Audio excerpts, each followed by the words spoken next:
নমস্কার বন্ধুরা, দেখো এমনি সর্ষে বাটা দিয়ে বেগুন ঝাল গরম ভাতে কার কার প্রিয় বলো। চলো শুরু করে দিই শ্রীর রান্নাঘরে নতুন একটা রেসিপি নিয়ে।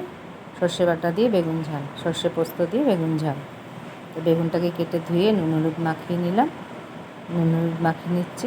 নুন হলুদ মাখাতে মাখাতে তোমাদের জিজ্ঞেস করছি কে কোথা থেকে দেখছো।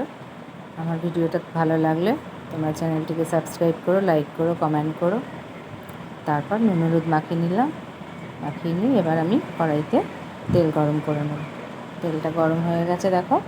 এবার আমি বেগুনগুলো আস্তে করে ছেড়ে দেবো। বেগুনগুলো আমি হালকা করে একটু ভেজে নেব, যাতে কাঁচা ভাবটা থাকে না। অনেকে কাঁচা করে, কিন্তু আমি একটুখানি ভেজেই করছি। একটু লালচে করে ভেজে নেব। এই বেগুনগুলো নাড়িয়ে চাড়িয়ে নিয়ে এবার একটু চাপা দিয়ে দেবো।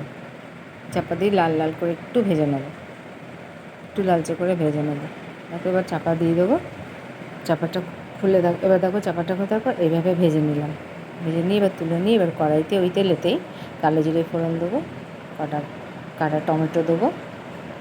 টমেটোটা তেলেতে দিয়ে দেবো, দিয়ে ভালো করে নাড়িয়ে চাড়িয়ে নেবো। কালো জিরে টমেটোর কাঁচা গন্ধটা চলে গেলে এবার আমি ওর মধ্যে মশলাটা অ্যাড করবো। মশলা হচ্ছে নুন, হলুদ। দেখো এর মধ্যে মশলাটা আমি দিয়ে দেবো, নুন, হলুদ, লঙ্কা গুঁড়ো, জিরে গুঁড়ো দিয়ে মশলাটা দিয়ে ভালো করে নাড়িয়ে চাড়িয়ে নেব। নেওয়ার পর এবার আমি যে সর্ষে পোস্ত কাঁচা লঙ্কা আমি একসাথে বেটে রেখেছিলাম সেই ব্যাটারটা দিয়ে দেবো।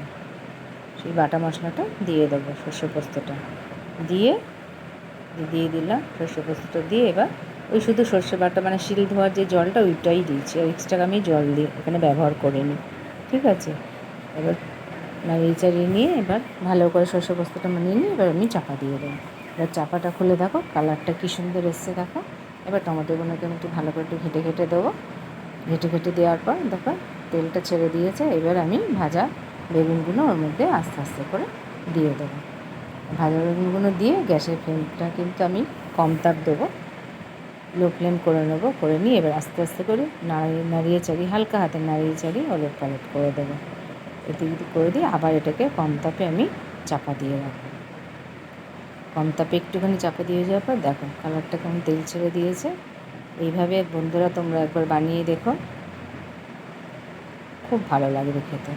টেস্টটা অসম্ভব সুন্দর হয় খেতে। তোমরা এইভাবে